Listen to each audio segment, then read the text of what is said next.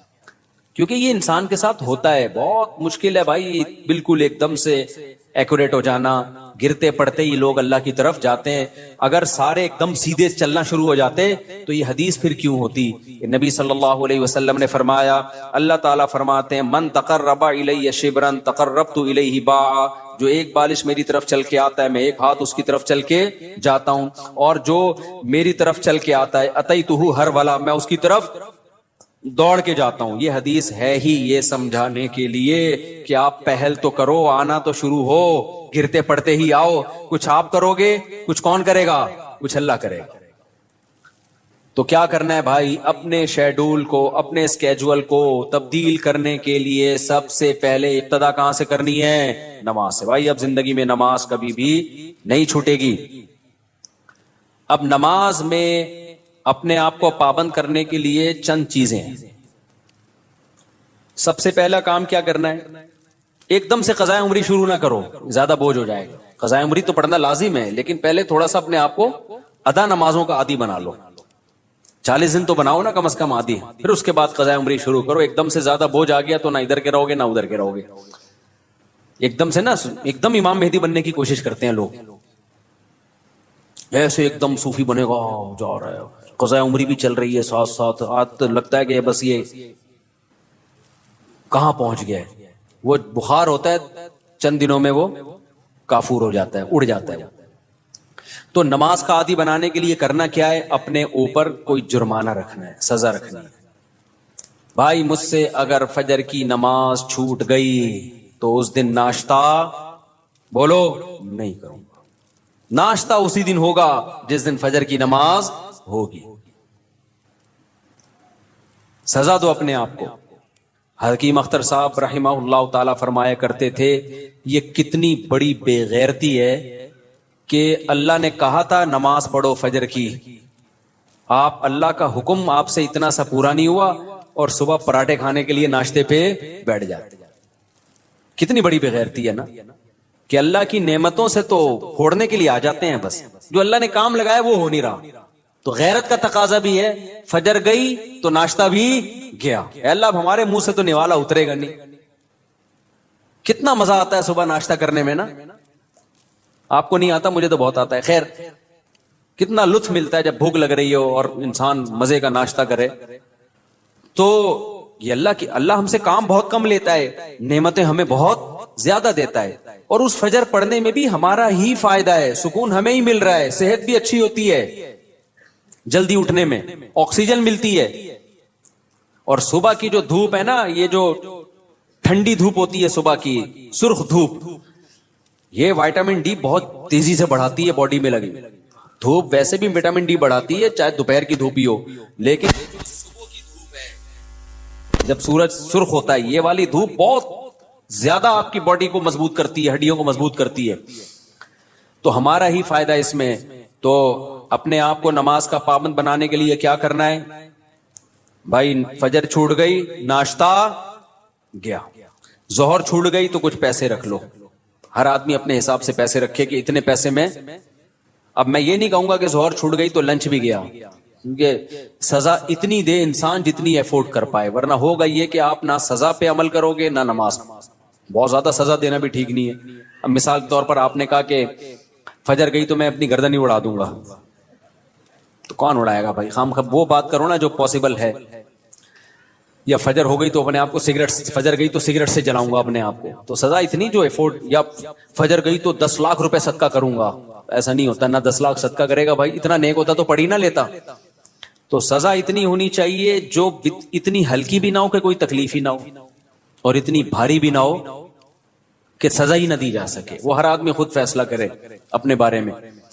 تو اور نبی صلی اللہ علیہ وسلم نے ارشاد فرمایا, دیکھو اسلام میں جتنی فضیلت نماز کی ہے کسی حکم کی اتنی فضیلت نہیں ہے. آپ صلی اللہ علیہ وسلم نے فرمایا, دیکھو قیامت کے دن جب اللہ کا دربار لگے گا, ہم دنیا میں جب کوئی بڑی مجلس ہوتی ہے تو ایسی محفل میں جہاں کوئی حاکم وزیر اعظم آیا ہوا ہو، ہر ایک کی کوشش ہوتی ہے آگے. ڈاکٹر ذاکر نائک کا جب پروگرام، کتنے لوگ یار ہمیں آگے سیٹ مل جائے، ہمیں آگے سیٹ مل جائے.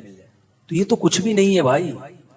اصل تو وہ دربار ہوگا جو اللہ کا لے گا قیامت کے دن.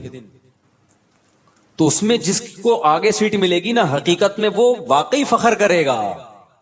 تو نبی صلی اللہ علیہ وسلم نے فرمایا اس دن آگے کا ٹکٹ کس کو ملے گا. حدیث کا مفہوم بیان کر رہا ہوں کہ نمازوں میں جو سب سے آگے ہوا کرتے تھے، اگلی صف میں ہوا کرتے تھے.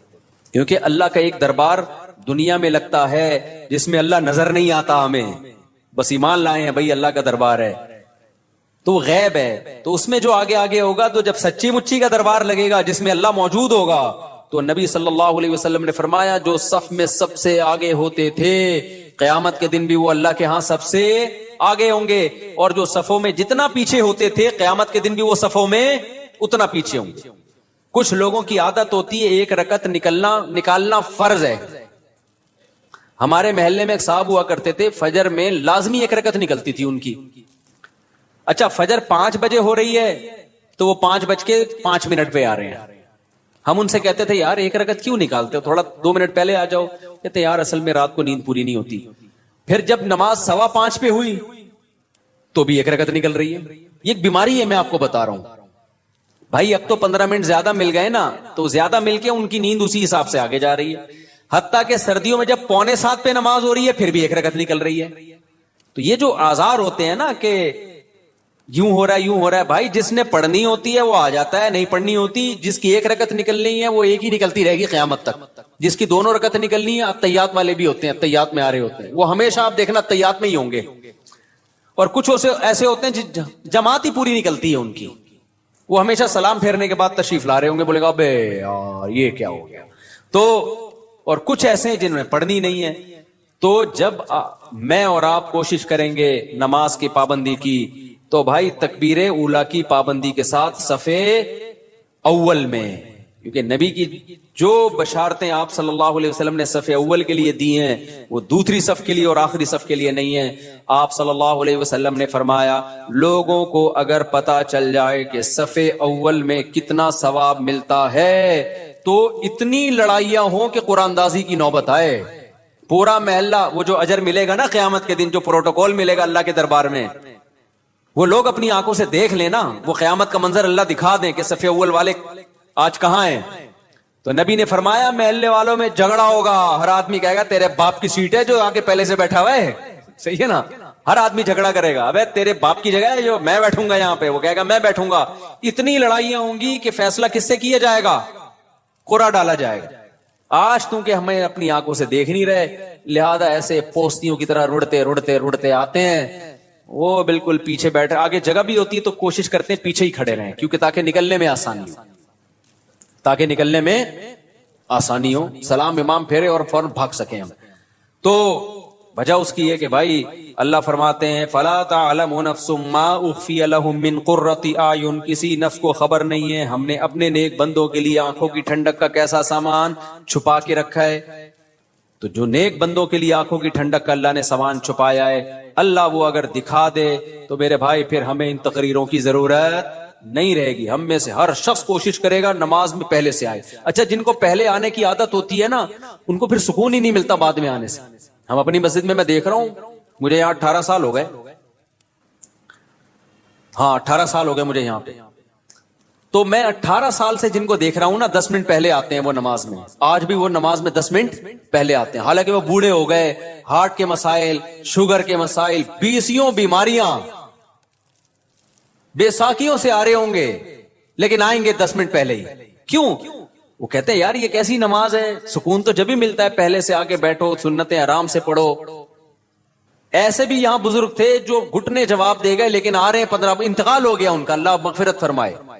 پھر جب میں ان کی عیادت کے لیے گھر گیا تو کہتے ہیں بھائی مفتی صاحب بس اتنی دعا کرو کہ جو مسجد کی جماعت ہے نا وہ نہ، کیونکہ ساری زندگی ہم نے صف اول میں نماز پڑھی ہے، اب کوئی غم نہیں ہے سوائے اس کے کہ مسجد کی جماعت چھوٹ گئی ہم سے، مسجد کی ہم سے جماعت چھوٹ گئی. تو یہ نشہ ہے میرے بھائی، سمجھ رہے ہو؟ صف اول میں نماز پڑھنے کا کیا ہے؟ یہ نشہ ہے، جس کو لگ جائے وہ بڑھاپے میں بھی نہیں چھوٹتا. ہمارے حضرت مفتی رشید احمد صاحب بھی بہت زیادہ تکبیر اولیٰ کے پابند تھے، آخری عمر میں ان کے بھی کو بھی ظاہر ہے ایک ایج ہوتی ہے.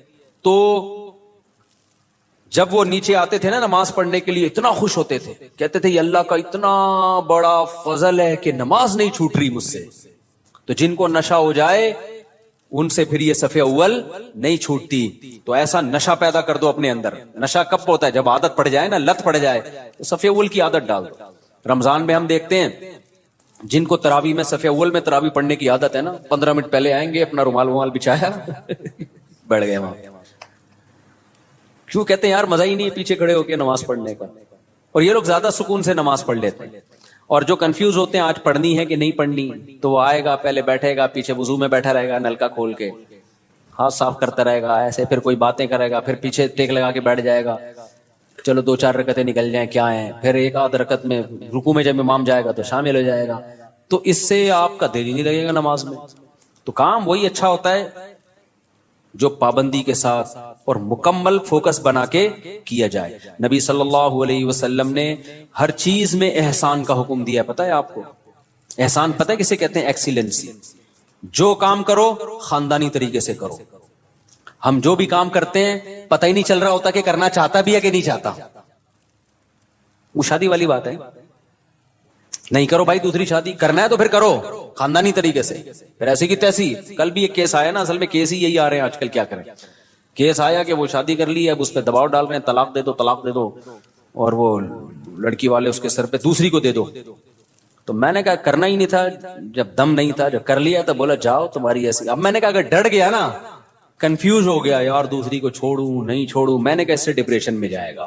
کام تو کر لیا, اب بول بھائی میرے ٹکڑے کر دو, مجھے بم سے اڑا دو. میں نے کہا اس میں سکون ملے گا. میں نے کہا دیکھو میں تمہیں سمجھا رہا ہوں, سکون مل رہا ہے نا؟ کہتے ہیں ہاں مل رہا ہے. میں نے کہا اس سے مطلب یہ سکون اسی میں ہے. ہو گیا ایسی کی تیسی. ہم لوگ بولیں گے 2 نمبر ہے, بولے ہم 2 نمبر ہیں. لوگ بولیں گے برا آدمی, بولے ہم ہیں, ہم کم میں کب کام ہو, بہت نیک آدمی ہے. تو جو بھی کام ایکسیلنسی کے ساتھ ہوتا ہے. صحابہ کرام جب نماز پڑھا کرتے تھے کتنے خشوع و خضوع سے پڑھا کرتے تھے, تبھی نمازوں میں ان کو مزہ آتا تھا. ہم نماز پڑھ رہے ہوتے ہیں, مسجد کی طرف آ رہے ہوتے ہیں ایسے جیسے قبر سے مردے کو اکھاڑا جا رہا ہے, بستر سے ایسے اٹھتے ہیں, مسجد میں ایسے آتے ہیں جیسے پولیس جیل کی طرف لے کے جا رہی ہے. پھر وہاں بیٹھے ہوتے ہیں بار بار, کبھی یوں کر کے دیکھ رہے ہیں, کبھی پیچھے مڑ مڑ کے امام کو دیکھ رہے ہیں کہ آ کیوں نہیں رہا.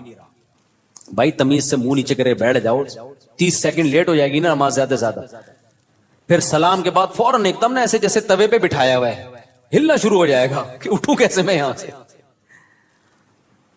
سکون سے. نبی صلی اللہ علیہ وسلم نے فرمایا جتنی دیر انسان نماز کے انتظار میں ہوتا ہے اللہ کی ہاں اتنی دیر نماز ہی کی حالت میں ہوتا ہے. وہ اس کو نماز کا ثواب ملتا رہتا ہے, اس کو نماز کا ثواب ملتا رہتا ہے. اور جتنی دور سے چل کے آئے گا, آپ صلی اللہ علیہ وسلم نے فرمایا ہر قدم پہ اللہ ایک نیکی دیں گے اور ایک گناہ اس کا معاف کریں گے. کتنے فضائل ہیں میرے بھائی نماز پڑھنے کے.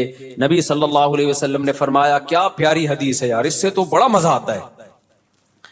نبی نے فرمایا کہ میری امت قیامت کے دن اپنے چہروں کی سفیدی سے پہچانی جائے گی, کیونکہ اتنا وضو کیا ہوگا نا اس نے زندگی میں. اب جو 15 سال کی عمر سے نماز پڑھ رہا ہے, 15 دفعہ روزانہ دن میں منہ دھوتا ہے کہ نہیں دھوتا؟ اور یہ وہ منہ کا واش کرنا نہیں ہے جو گورے واش کرتے ہیں, یہ عبادت کے طور پہ منہ کا دھونا ہے. یہ جو ہم چہرہ دھوتے ہیں دن میں 15 دفعہ, بازو دھوتے ہیں دن میں 15 دفعہ, پاؤں دھوتے ہیں دن میں 15 دفعہ, 3 دفعہ دھویا جاتا ہے نا. تو یہ صرف واشنگ نہیں ہے کہ سروس ہو رہی ہے آپ کی, یہ دھونا بطور عادت ہے یا عبادت کے طور پر ہے؟ بتاؤ. یہ عبادت کے طور پہ دھویا جا رہا ہے, منہ اللہ نے حکم دیا. تو آپ سوچو جس نے 40 سال 50 سال اللہ کے حکم پہ دن میں 15 دفعہ منہ دھویا ہوگا, تو کیا اس کے چہرے پہ کوئی ایسی علامت نہیں ہوگی جس سے پتا چل جائے کہ اس کا چہرہ دوسرے چہروں سے بہت پاکیزہ ہے؟ کیونکہ اس بار بار منہ دھونے سے جو منہ کے گناہ ہیں, بازوؤں کے گناہ ہیں, پاؤں کے گناہ ہیں, وہ دھل رہے ہیں, ان میں روحانیت پیدا ہو رہی ہے, نورانیت پیدا ہو رہی ہے. یہ نورانیت دنیا کی آنکھوں سے نظر نہیں آتی, لیکن یہ نورانیت قیامت کے دن اللہ ایسی آنکھیں دے دیں گے جس سے لوگوں کو یہ نورانیت نظر آنا شروع ہو جائے گی. غرم محجلین. آپ نے فرمایا کہ اتنا واضح ہوں گے نا اہل اسلام قیامت کے دن جو نمازی تھے, اتنے واضح ہوں گے نا ان کے چہرے, فرمایا جیسے سارے سیاہ گھوڑے ہوں اور ان میں ایک سفید پیشانی والا گھوڑا ہو اور اس کے سفید پاؤں ہو. گھوڑوں میں یہ بڑی خوبصورتی سمجھی جاتی تھی کہ مکمل سیاہ ہو لیکن پیشانی کیا ہو, سفید, اور پاؤں کیا ہو, سفید, صرف پاؤں میں سفیدی کے نشان سے گھوڑے میں بڑا حسن پیدا ہوتا ہے. تو آپ نے فرمایا کہ سارے سیاہ گھوڑوں میں اگر سفید پیشانی والا گھوڑا ہوگا تو فوراً الگ پہچان ہوگی کہ نہیں ہوگی؟ ہے بھائی ایک گھوڑے ہیں, اب آپ کا گھوڑا ان گھوڑوں میں مکس ہو گیا, سب کے کلر تو آپ جا کے غور سے دیکھو گے, لیکن آپ کا گھوڑا سفید پیشانی والا تھا, باقی سارے کالے, فوراً پہچان جاؤ گے بھائی یہ کس کا گھوڑا ہے, یہ میرا. تو نبی نے فرمایا میں اپنے امتیوں کو پہچاننے میں کوئی کنفیوژن نہیں ہوگی, کیونکہ وضو کی کثرت کی وجہ سے سب کے چہرے نورانی ہوں گے, سفید ہوں گے, سب کے بازو کیا ہوں گے, نورانی اور سفید. جتنا ایریا وضو میں کور ہوتا ہے نا سارا سفید ہوگا. سفید کا مطلب نور نکل رہا ہوگا اس سے, نورانی چہرے ہوں گے. تو یہ ہلکی چیز نہیں ہے بھائی نماز کا قائم کرنا. شاعر اسلام میں سے دیکھو ہر مذہب کا کوئی خاص نشان ہوتا ہے جس سے پتہ چل جاتا ہے یہ آدمی اس مذہب سے بیلونگ کرتا ہے. ہوتا ہے کہ نہیں ہوتا؟ ہندو عورتوں کے یہاں کیا ہوتی ہے, بولو, ٹیکا بندیا ہوتی ہے نا, تو جس عورت کی ہوتی ہے ہمیں فوراً پتہ چل جاتا ہے یہ کیا ہے بھائی. منہ سے بولنے پر گورنمنٹ نے پابندی لگائی ہے تو ٹھیک ہے بھائی, جس خاتون کے یہاں ٹیکا ہوتا ہے 99% چانس ہوتا ہے کہ یہ کیا ہے, ہندو ہے, ہندوؤں کا کلچر ہے. یہاں سلیب لٹکا ہوا ہے تو فوراً پتہ چل جاتا ہے بھائی یہ کیا ہے, یہ عیسائی ہے. خاص علامات ہوتی ہیں ان کی. اور اسی طرح یہودیوں کی ایک خاص کیپ ہوتی ہے, اتنی سی کیپ یہاں رکھی ہوئی ہوتی ہے, ماشاءاللہ داڑیاں تو ایک اچھا کام کرتے ہیں, بڑی داڑھی رکھتے ہیں, چھوٹی سی یہاں کیپ ہوگی, خاص ڈریس ہوتا ہے ان کا. پہلے تو ہمیں یہودی کہیں نظر ہی نہیں آئے تھے کراچی میں, اب دنیا میں ٹریولنگ ہوتی ہے تو بہت سارے, میں تو بعض دفعہ دم کروانے جانے لگا تھا, میں نے کچھ لگ رہا ہے بخاری کے کوئی استاذ بیٹھے ہوئے, اتنے داڑھی کی وجہ سے ویسے چہرہ تو نورانی ہو ہی جاتا ہے, اتنی بڑی بڑی داڑھی.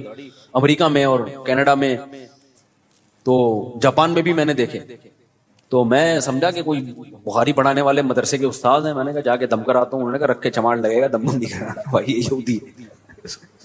تو ہانگ کانگ میں دیکھے ہم نے اتنی بڑی بڑی داڑھیوں والے یہودی. تو اس لیے میں غامدی صاحب سے کہتا ہوں کہ یہودیوں سے عبرت حاصل کرو. یہودیوں کا مذہب اتنا پرانا, پھر بھی داڑھی کا انکار نہیں کیا اب تک انہوں نے. اتنے لبرل, اتنے سیکولر ہو گئے کیونکہ تورات میں داڑھی لکھی ہوئی ہے, موسیٰ علیہ السلام کی تعلیمات میں تھا داڑھی بڑھاؤ.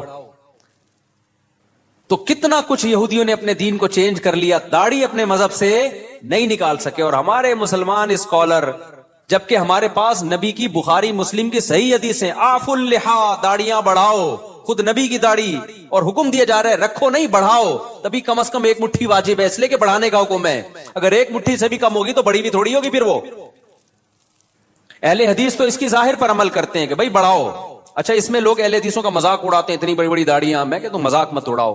وجہ اس کی ہے کہ بہرحال وہ کس کا سہارا لے رہے ہیں, حدیث کا سہارا لے رہے ہیں. آف اللحا, کیونکہ کسی صحیح حدیث میں ہمیں داڑھی چھوٹی کرنے کا حکم نہیں ملتا.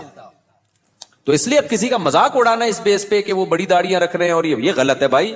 وہ اس میں سہارا کس کا لے رہے ہیں, نبی کی حدیث کا. آف اللحا, چھوڑ دو اپنے حال پہ.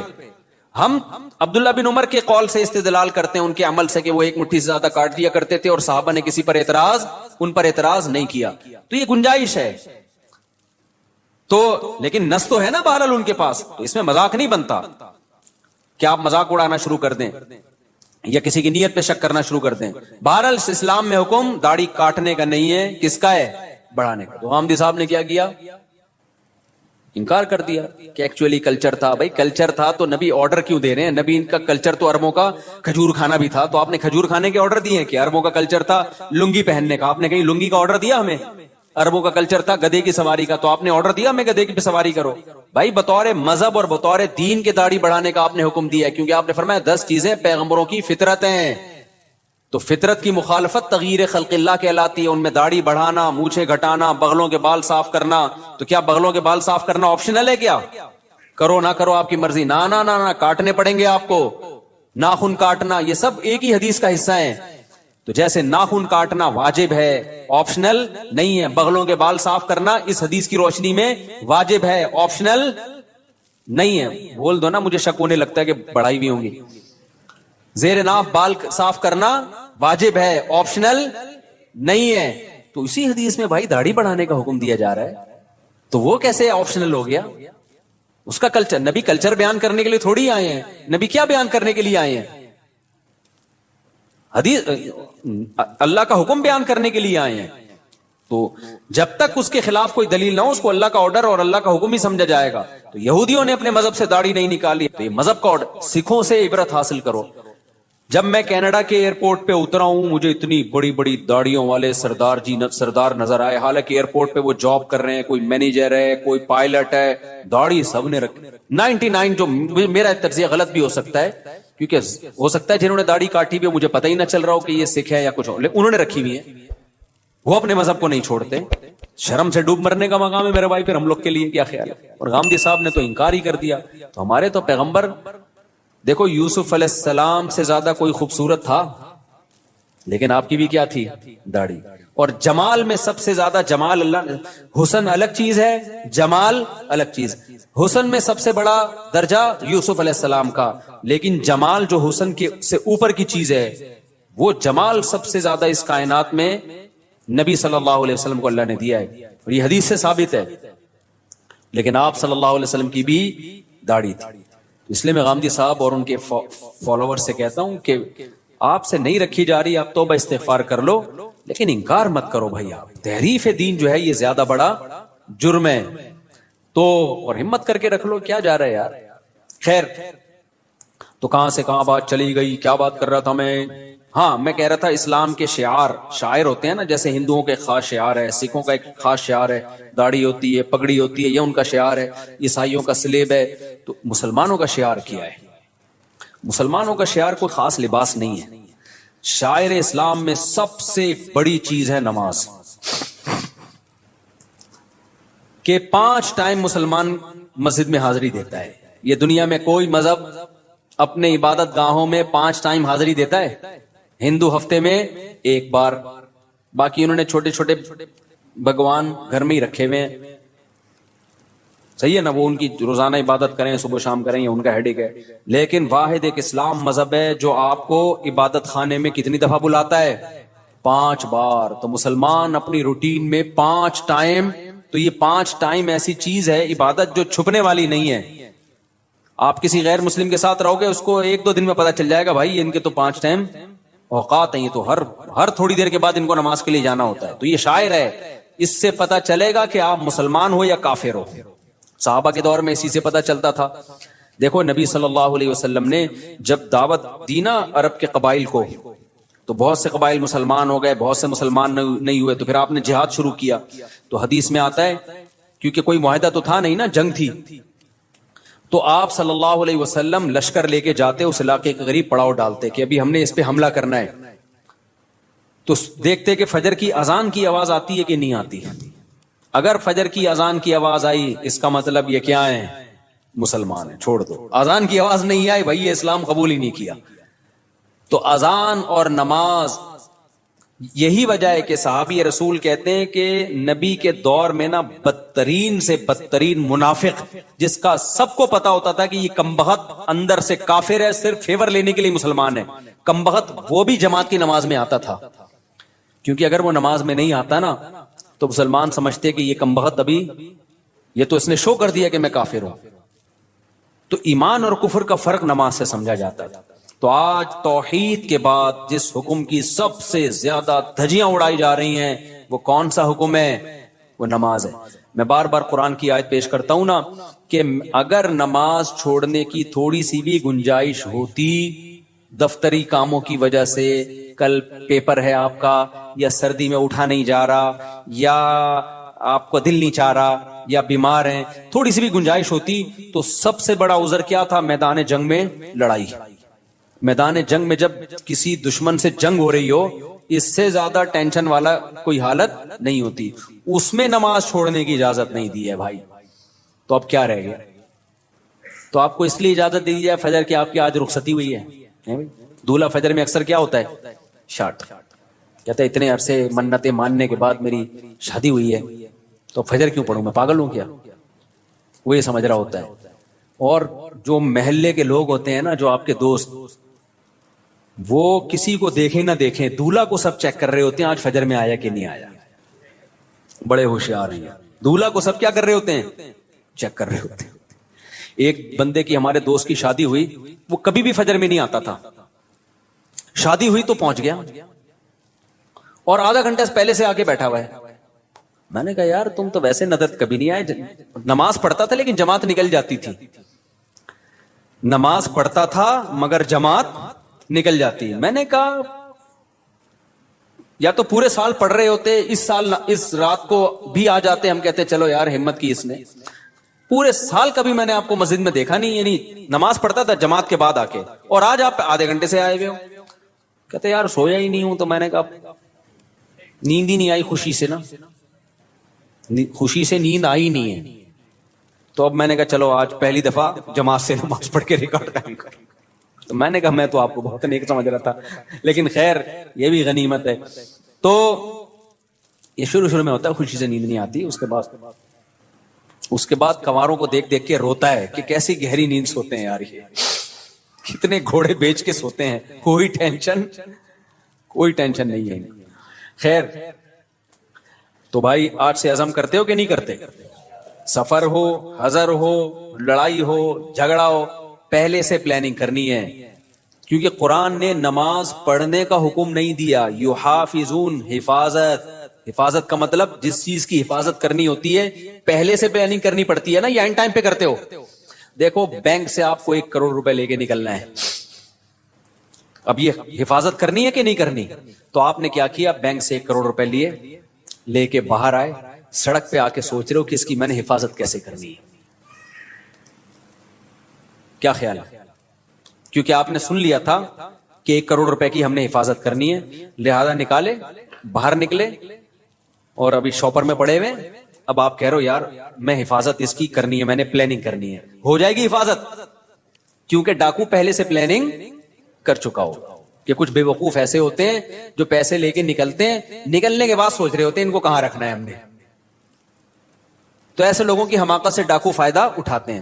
تو آپ نے جب حفاظت کرنی ہوتی ہے تو پلاننگ پہلے سے, یار 1 کروڑ کا چیک کے کیش لے کے نکلنا ہے میں نے, تو پہلے سے سوچو کہاں سے نکلوں, کن کو ساتھ لے کے جاؤں, کون سا شاپر ہوگا, بلیک کلر کا شاپر ہوگا, اور اس شاپر میں جوتے ہوں گے, اور جوتے کے اوپر ٹوپیاں ہوں گی, اور مسواکیں ہوں گی, اور خود بھی دھوتی بنیان, تاکہ دیکھنے میں لگے کہ یہ بھیک مانگنے گیا تھا بینک میں, دھکے دے کے نکال دیا گیا اس کو. ہمارے ایک دوست ہیں دبئی میں, ارب پتی تاجر ہے نا, وہ ڈائمنڈ کا بڑا بزنس ہے. وہ لوگ ڈائمنڈ لے کر آتے ہیں افریقہ سے. افریقہ میں ڈائمنڈ نکلتا ہے نا, وہاں بڑی لڑائی ہے, اتنے سے ڈائمنڈ کروڑوں روپے کا ہوتا ہے. میں نے کہا لاتے کیسے ہو؟ کہتے ہیں بھائی بڑی محنت کرنی پڑتی ہے, ہم جاتے ہیں, حالانکہ اتنا بڑا تاجر ہے وہ دبئی میں, اس کی بہت, میں نے جا کے دیکھا اس کا بزنس نا. تو کہتے ہیں ہم ایسے جاتے ہیں افریقہ کے جہاں پر یہ ڈائمنڈ نکلتا ہے نا, ہم دھوتی پہنتے ہیں, اوپر پھٹا ہوا بنیان, ایسے لگتا ہے کہ بیچارے کو 2 ٹائم سے کھانے کو روٹی نہیں ملی. کہہ رہے ہیں ایسے جا رہے ہوتے ہیں خراما بالکل غریبوں والا, لوگ سلام کر رہے ہوتے ہیں, ہو سکتا ہے کوئی 5 روپے ڈال دیتا ہو جیب میں, یار یہ میری طرف سے, منہ بھی ایسا بناتے ہیں کہ لگے کہ کبھی کھانے کو ملا ہی نہیں ہے اس کو. اور کہتے ہیں جو اگلا ہوتا ہے نا, جو ہمیں ڈائمنڈ دیتا ہے, وہ بھی ایسا ہی ہوتا ہے. اسے دیکھ کے بھی کوئی یہ نہیں کہہ سکتا کہ اس کی دھوتی میں ڈائمنڈ رکھا ہوا ہے. ایسے کہتے ہیں پارسل ہوتا ہے, وہاں سے آتا ہے, یہاں سے لیا کسی کو. کیونکہ اگر یہ جائیں نا لینڈ کروزر میں بیٹھ کے 3 پیس سوٹ اور ٹائی میں, تو ڈاکوؤں کو پتہ چل جائے گا کہ یہاں خربوزے خریدنے نہیں آیا ہے. تو پلاننگ پہلے سے کرنی پڑتی ہے جب چیز قیمتی ہوتی ہے. بینک سے پیسے لینے تو پہلے سے پلاننگ, یار یہ کیش اماؤنٹ لے کے نکلوں گا کیسے, میں کون سے راستے سے جانا ہے, کس گاڑی میں جانا ہے. اور سونے کے تاجر جو میرے جاننے والے ہیں وہ ایسے ہی کرتے ہیں. وہ کہتے ہیں ہم پھٹپٹی سی بائک, اب ایسا نہ ہو ڈاکو پھٹپٹی بائکوں کو لوٹنا شروع کر دیں اس چکر میں. کہہ رہے ہم جب زیادہ گولڈ لے کے جاتے ہیں, ایسی پٹپٹی سی بائک ہوتی ہے اور بالکل ہی ایسے ہولیا ہوتا ہے, جا رہے ہوتے ہیں, کوئی بھی نہیں روکتا ہمیں.